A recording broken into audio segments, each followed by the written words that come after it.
Hey guys, what is up? It's Dusty here, and welcome back to another crypto video. And there's a couple of really important things to cover today. First of all, there's been a ton of FUD surrounding XRP.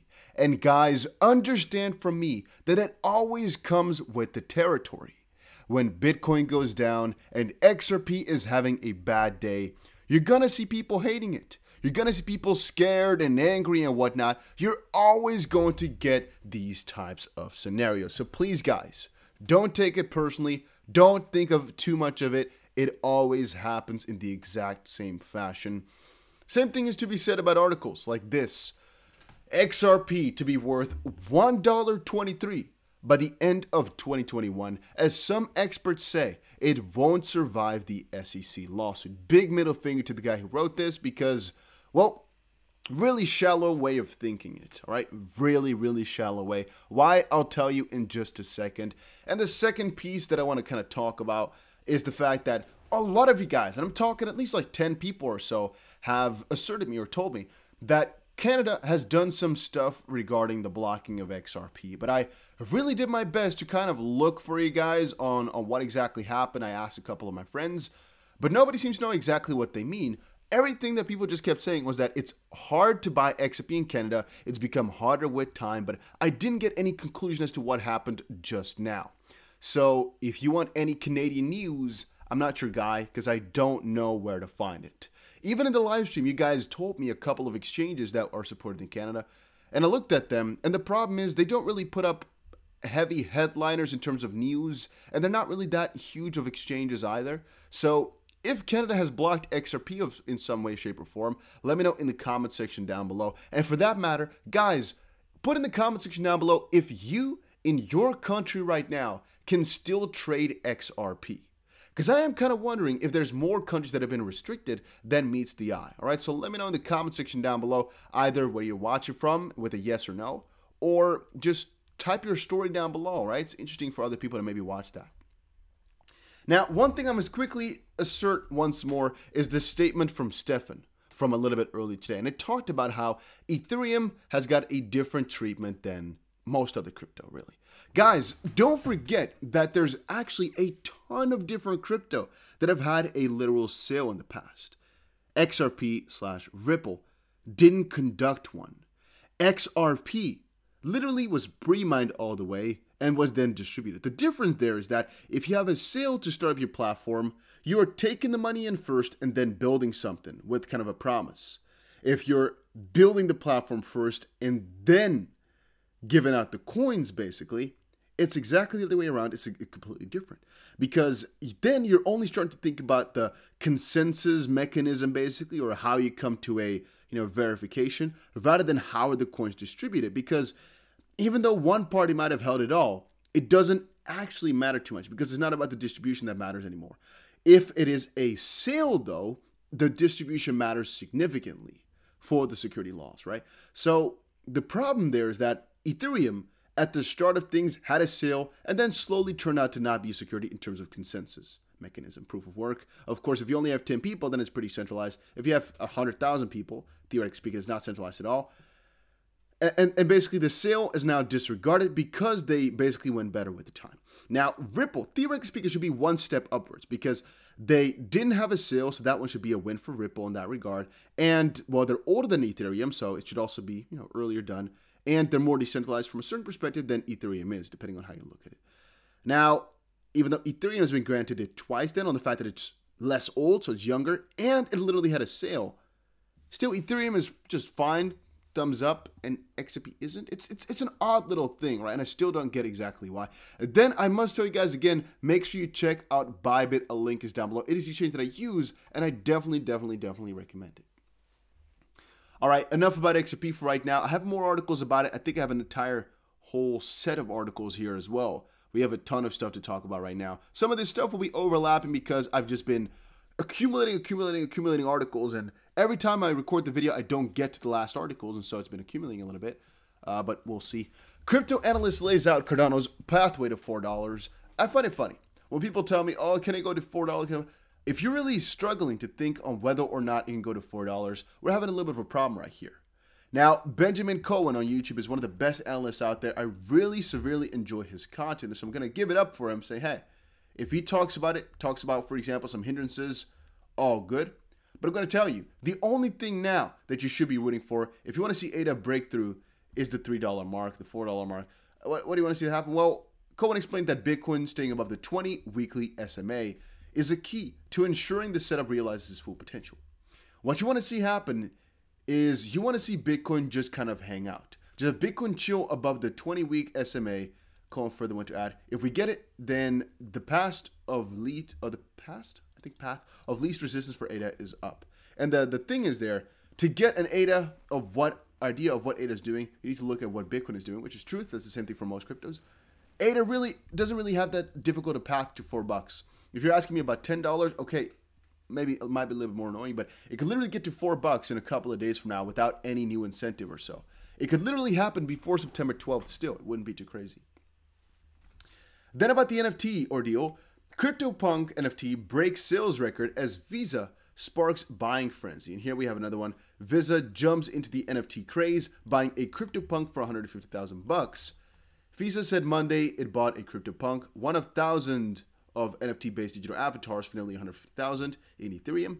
An NFT, which stands for a non-fungible token, is a unique digital asset designed to represent ownership of a virtual item. And Kai Sheffield, head of crypto at Visa, said NFTs will play an important role in the future of retail, social media, and entertainment. The CryptoPunks one is definitely a little bit more of a meme one because ultimately that's not the future. NFTs are really, really useful, but I more so believe that it's useful in either some specific pieces of art, but mostly in, for example, games, right? Where if you have specific arrows and whatnot in a game, that might not be an NFT, right? Because these are non-fungible tokens. So they're basically unique type of things, right? And arrows, for example, can have a whole stack of the same thing in a game. However, if you have, for example, a divine sort of sword, I'm just thinking about a freaking role-playing game, a really divine, crazy sort of sword, or a sort of ownership of some sort of house or some sort of cards online, that could definitely be it, right? Theoretically speaking, I always see these NFTs of CryptoPunks and whatnot as kind of collectible cards, which I don't think are necessarily that important at all, but they're just kind of the future. Yet, I don't think the cards themselves are going to be that huge. It's mostly like I just said in gaming, for example, and just the verification of some stuff. But I guess we shall see. NFTs do have a good premise. Just the way that people are using NFTs right now is kind of stupid. My own opinion. All right, then Polygon/Matic breakout incoming. Well, I mean, if Bitcoin breaks out, Polygon can definitely go. So I guess yes, but kind of no. Then I wanted to quickly further discredit Hinman by saying he's very dubious about things. I covered that in my previous video, though, where it basically showed that Hinman's speech by some is regarded as advice to the public. By some, it's not. Mr. Hinman, for example, hasn't really let go of a proper statement about it all. It's just so freaking vague, the way that the SEC views crypto, the way that the SEC views XRP, the way that Mr. Hinman views his own speech. It's all just not really obvious. Then Cardano creator slams central banker who says that crypto industry is full of scammers. It was a little fun discussion. Neil Kashkari said, please do point me to the communities being lifted out of poverty due to crypto, other than scammers ripping off unsuspected people and pumping up schemes. And Charles said, so the org that can print trillions every year and claim there's no inflation, thereby devastating the poorest among us, has an issue with sound money that cannot be manipulated by politics. I'm shocked, Neil, shocked. Two things. One, well, huge inflation from a certain perspective, or no, I should actually say it differently. Huge inflation mostly hurts the poor. Huge printing mostly hurts the rich, if we're talking about direct things, right? Because obviously huge inflation also hurts the rich very much, but it's the poor that really feel the difference in buying a meal for $1.36 or $1.55, right? A rich guy, he ain't gonna notice that. Okay, not always, but you guys get the stereotype I'm trying to pull here. If somebody's going to the store, if he's gonna spend 50 bucks or 52 bucks, most likely for a rich guy, it ain't gonna make a difference, right? For a poor person though, that can be the difference. That can be a really, really big difference in a lot of different things. Specifically, things really get more expensive by a margin of, for example, 8-10% or so, and that's not crazy. So the trillions of printing, though, is a little bit more severe, I think, for the higher-ups, because they can literally see their billions of dollars just be written off because they just lost their value significantly. So It just depends. Percentually, I guess it's all the same, right? But in monetary value, in real nominals, of course, the higher ups have way more to lose with that. And specifically, the printing is really bad for them. Then again, it is manipulating, and also saying that how many communities are being lifted out of poverty is kind of stupid or kind of strange because, well, there's trillions of cash being printed every year, yet there's still poor people, right? So I don't know. I don't really get that little argument he's trying to make. Okay, PayPal launching UK crypto service this week, but community remains split. I don't really know exactly why. I mean, obviously, if you buy your PayPal on Bitcoin and PayPal, you didn't buy Bitcoin. What you bought is exposure to the price of Bitcoin mediated by a custodian who you hope is doing good risk management practices, but who you cannot audit their actual existence of reserves. It's true, but it's also not true because eventually PayPal is also going to make it so you can actually take it out, your crypto. And so from a certain perspective, it's kind of wrong. Then again, it's also completely right because we can't verify or audit the actual existence of the Bitcoin that they're talking about here. So you're buying Bitcoin on PayPal, and theoretically speaking, it could be that they actually don't have any, right? So that's definitely kind of scary, I guess. Coinbase customers up in arms after hackers drain crypto wallets. Another reason to store your crypto in a hardware wallet instead. By the way, guys, if you're wondering what wallet I use, a link is down below for Ledger Nanos. I use those. I definitely recommend those. And if you're a small fry, I use this rule of thumb. If you have less than 500 bucks, always keep it on exchange for the sake that it's just not worth it to buy a hardware wallet. In my own experience, right? My own personal thought. Unless you're going to hold it for the next 10 years or so, or just years. But if you're just buying coins left, right, you're trading a little bit, I think an exchange is way better. As soon as you get over that $1,000 threshold, though, things get a little bit more dubious, and I almost always recommend to buy a hardware wallet for the majority of the crypto that you do not trade. Even though a hardware wallet may cost you 60 to 150 bucks, well, at least you have 80%. Now, man, come on. If you really only have $1,000 invested and you're going to buy a hardware wallet with that $1,000, different. Different things apply, I guess. But if you just have a job, you have $1,000 of crypto, just buy yourself a wallet like you would buy a normal wallet, not with your crypto money, not with your investments, but just with your out of pocket. You know what I mean?